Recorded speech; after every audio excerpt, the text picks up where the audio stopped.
माँ शारदे को नमन। साहित्यिक सचेतना के सभी साहित्य प्रेमियों, सनातन प्रेमियों, रचनाकारों को साहित्यिक सचेतना की ओर से राय सिंह भंडारी द्वारा हार्दिक अभिनंदन। जैसे कि हम बताते हैं कि साहित्यिक सचेतना सनातन धर्म के प्रचार प्रसार हेतु कृत संकल्प है और चारों ओर सनातन धर्म का प्रचार प्रसार हो, ये हमारा एक सपना है।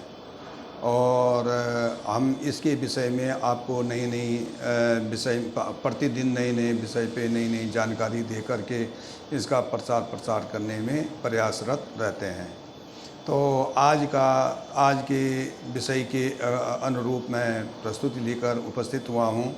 आज का विषय है भाव पल्लवन और वो है सूक्ति के ऊपर। तो सूक्ति है आत्म चैतन्य माश्रितम देहे इंद्रियम नोधियम स्वीकार्येषु वर्तन्ते सूर्यलोके यथा जना। अर्थात आत्म चैतन्य के आश्रय में ही शरीर की इंद्रियां, मन और बुद्धि अपनी अलग अलग क्रियाएं करती हैं। जैसे सूर्य के प्रकाश में मनुष्यों की क्रियाओं का संपादन होता है। तो ये आत्म चैतन्य क्या है? आत्म चैतन्य से अभिप्राय है कि आत्मा से जो चेतना उत्पन्न होती है वो आत्म चैतन्य कहलाती है। आत्म चैतन्य ही देह की क्रियाओं को संचालित और नियंत्रित करती है।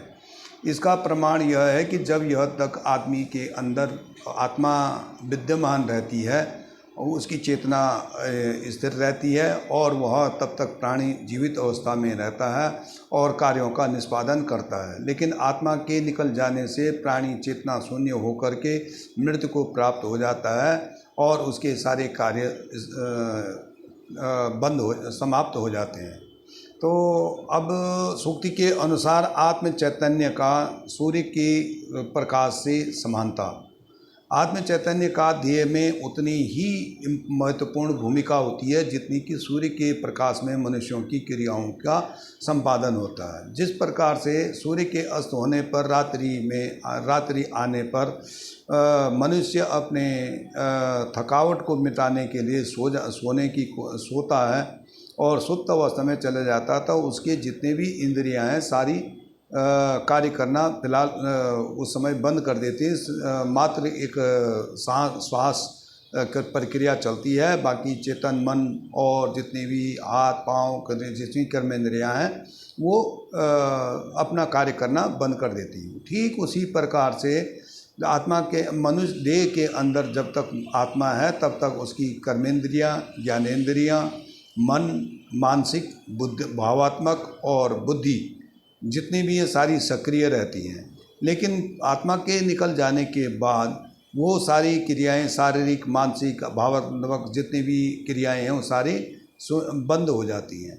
तो इस प्रकार से इस सूक्ति के अनुसार यही बताया गया है कि सूर्य के प्रकाश में और सूर्य का प्रकाश जितना मनुष्य के लिए आवश्यक है उतना ही आत्मा देह के लिए आत्मा की चेतना होना आवश्यक है।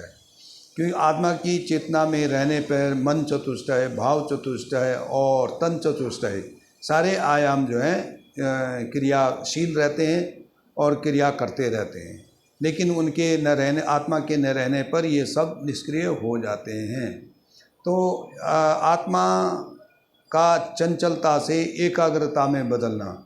जब तक आत्मा शरीर के अंदर है तो सूर्य के प्रकाश न रहने पर जैसे पेड़ की खंबे को या किसी खंबे को बुद्धि भी अंधकार में बुद्धि भी भ्रमित कर जाती है और कई लोग उसको भूत या कोई बड़ी अन्य चीज़ मान लेते हैं और उसे भय उत्पन्न हो जाता है।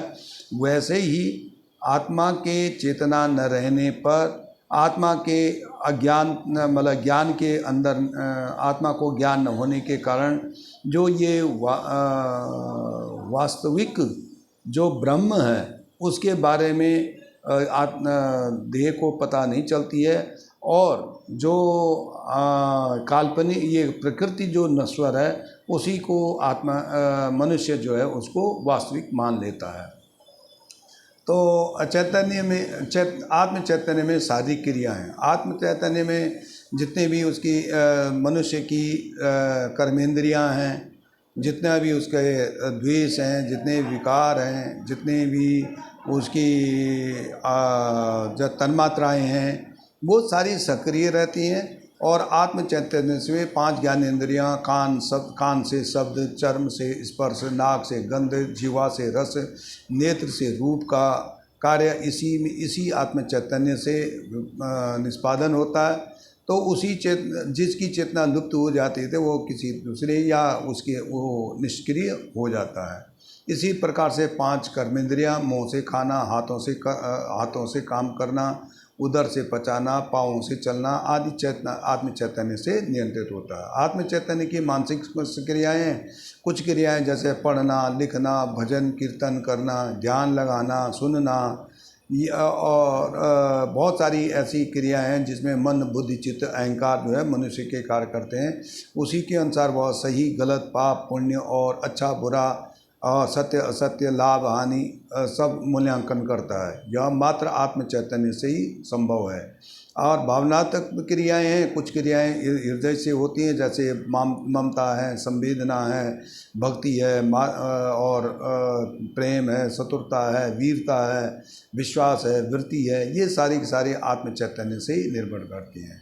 इस प्रकार से आत्म चैतन्य कहने का भाव ये था, जिस प्रकार से प्रकृति के लिए सूर्य का प्रकाश अत्यंत महत्वपूर्ण है, उसी प्रकार से मनुष्य को देह को आत्मा का चेतना होना अनिवार्य आवश्यक है। धन्यवाद।